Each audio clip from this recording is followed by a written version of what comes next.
Hi, I'm the last orange. Today we're gonna be watching. Oh, it looked like I wasn't wearing no shirt, child. Let me pull it up.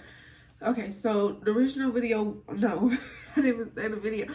So I'm the last orange. Today we're gonna be watching every MrBeast members who got fired and why. And this is by Sunny V version 2 V2. The original video will be in the description box below. Please comment what you want me to react to next. And this video is 13 minutes long. I'm gonna cut it in half. If y'all want a part 2, y'all just gonna have to comment. So let's see. Every person MrBeast has crew members who have either been publicly fired or have disappeared without explanation. And we're going to talk about all of them, beginning with Matt Turner, who had one of the more controversial endings to his time working with MrBeast. Matt Turner was initially hired as an editor for MrBeast back in 2018, yet only 5 months after getting hired, he uploaded a video to his personal channel titled Why I Quit Working for MrBeast, in which he'd explained that he was no longer on the team. Matt would then go on to praise MrBeast, talking about how much he enjoyed the job. This was a dream job for so long. Going to work was a blast each and every day. MrBeast paid for my rent every month when I lived in North Carolina. Me and MrBeast, I still consider friends. Never got in any fights. No one did anything wrong in this situation. If you're watching this, MrBeast, I love you, bro. However, despite ending his message by stating that he loved MrBeast, approximately 1 year and 2 months later, Matt Turner would take to Twitter stating the following. I'm not going to make a video about my time editing for MrBeast, but I will say that it was the most mentally draining time of my life. I was yelled at, bullied, and called replaceable by MrBeast every day. Being in tears and having mental breakdowns day after day is difficult, and after a while it became too much. After every editing mistake I made, I was made to feel like an absolute idiot. So that's a summary of almost every day on the team. That's what it was like to work for MrBeast, and that is why I don't work there now. While Matt might have thought that his MrBeast fallout would command a bunch of respect and sympathy, the opposite of this happened, and everyone instead began to stick up for MrBeast. I think people are jumping to conclusions with this MrBeast stuff. If this editor really was harassed like that, wouldn't he have spoken up sooner? He's one of the most famous YouTubers, so it would have been easy to start accusing him. I think the bullying is just over-exaggerated. So basically, MrBeast's editor is a kid who hasn't experienced the real working world, so throws a tantrum and starts slamming MrBeast with unsupported allegations the moment it gets tough. Kids these days. Bruh, this was 1 year ago. Why are you coming at him now? Keemstar would point out the most obvious flaw with Matt's Twitter thread. I just find it very strange that he's coming out saying all this negative stuff about MrBeast when a year ago, when he actually left, he uploaded a video saying it was the greatest time of his life. Whilst others came forward stating that they had a great time working with MrBeast. I've known MrBeast for over 3 years now, and I was helping him with graphics for his channel. I don't even have one experience of him being mean or disgruntled to me in any way. He was always very kind and very nice. Which was once again echoed by Keemstar.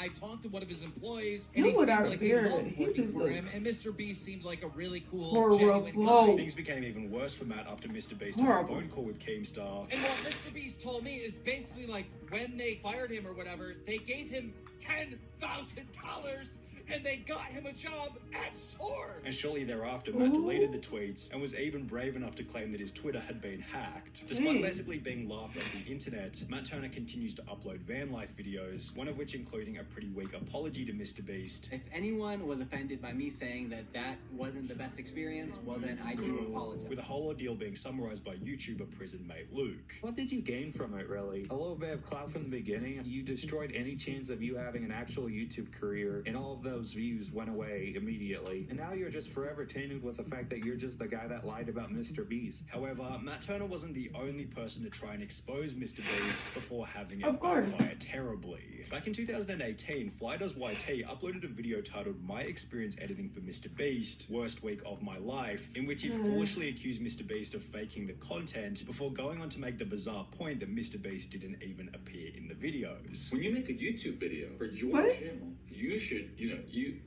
we'll go film your video without you. That's cool, yeah. The claims were so outrageous that MrBeast himself took to Twitter before stating, if you think I'm faking my videos, then ask the streamer to whom I gave hundreds of thousands of dollars when they get them. Go and ask somebody who got part of the $500,000 that I gave away this year when they got it. You will not find a person who said I did not give them any money. These tweets were followed by MrBeast appearing on Drama Alert, where he'd explain the situation from his perspective. I paid for his plane ticket, his Uber, his his hotel for a week, his Uber, and his plane ticket, which he made a 25-minute quote-unquote exposing video on me, but doesn't mention that I spent thousands of dollars getting him here, paid him $750 for like 5 days worth of work, which is really good pay. He has all these issues, quote-unquote, but he doesn't say any of them to me while he's here. He doesn't talk to me while he's here. He just bundles it all up so he can make this 25-minute video and blow everything out of proportion when he gets home. Before going on to absolutely destroy the claims that his videos were fake. My videos aren't fake. Like, I counted to 100,000. I watched Dance to Your Death or, whatever. I give streamers $30,000. It's just slander from his part. Was providing an explanation for why he wasn't able to fully appear in one of the videos. I have Crohn's disease. Most of you don't know what it is. It was really acting up. So I said, hey, you guys go film the rest of the video. I want to go nap. I got to take it easy. Now he's making an exposed video like,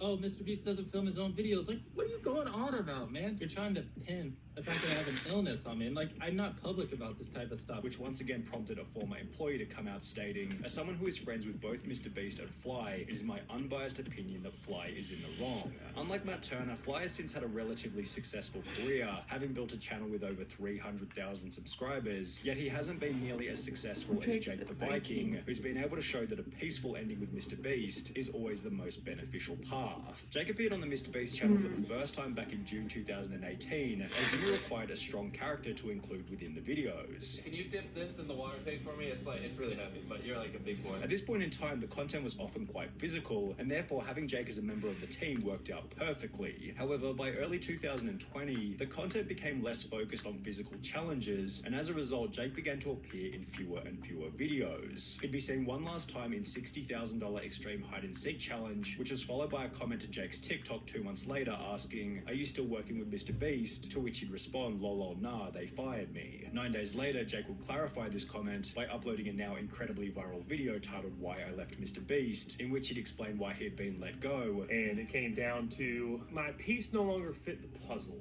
If that's the best way to put it. Before discussing how he wanted to leave anyway, so he could pursue content creation under his own name. It was a mutual leaving. I'd already told him multiple times, what I wanted to do was kind of be my own boss, do my own thing. Me and Jimmy did not have any type of falling out, so everything's cool. MrBeast still love you, bro. Basically, he got tired of being an employee. He wanted to start his own brand, be his own boss, do his own thing, which is respectable. He didn't want to be just that guy on every MrBeast video. Good luck to you, Viking. Jake's peaceful ending in combination with his unique, recognizable image has helped him to maintain success even after leaving the team, having gained over 1 million subscribers on YouTube and over 2.5 million followers on TikTok. However, Jake the Viking wasn't the only person who eventually ran out of utility on the MrBeast team. For example, whatever happened to Ty, who was picked up on the side of the road for his first appearance in the world's largest bowl of cereal video? You wanna come sit in a pool of cereal for 10K? And with comments such as, "Ty is such a cool guy, he needs to be in more challenges," he was able to return to the channel. And then this is Ty from the cereal videos. You guys really liked him, so we brought him back. Appearing in a total of 7 different videos before he'd also disappear. Considering Ty was picked up at random on the side of the street, he was never an official member of the MrBeast crew, yet according to the wiki, Ty still works for MrBeast, but works mostly behind the scenes. Ty has since become a father and still maintains an Instagram following of over 28,000 and a TikTok following of over 80,000, on which he uploads music, comedy, and dancing videos. Tyler Conklin was another MrBeast member who disappeared from the videos without any explanation, and his disappearance is probably the most mysterious of them all. Tyler became the second MrBeast crew member after featuring on the channel for the first time in February 2016, when MrBeast had only 18,000 subscribers. From here, Tyler was featured in videos such as "We Updated and Do Perfect," which was followed by Tyler helping out Jimmy's brother, yet Tyler's final obvious appearance on the MrBeast channel was in "I Opened a Restaurant that Pays You to Eat at It," where Jimmy jokingly fired him. Get out of here!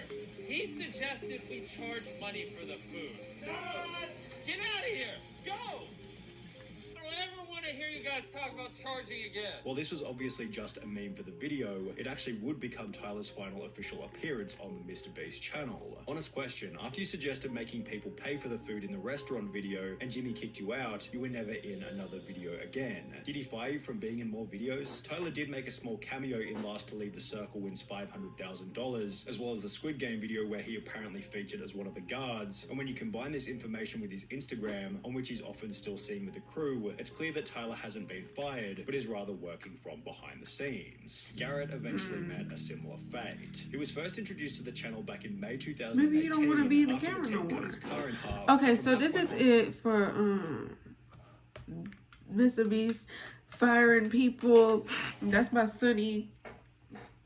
SunnyV2. The original video will be in the description box below, and please comment what you want me to react to next, and goodbye. Mwah.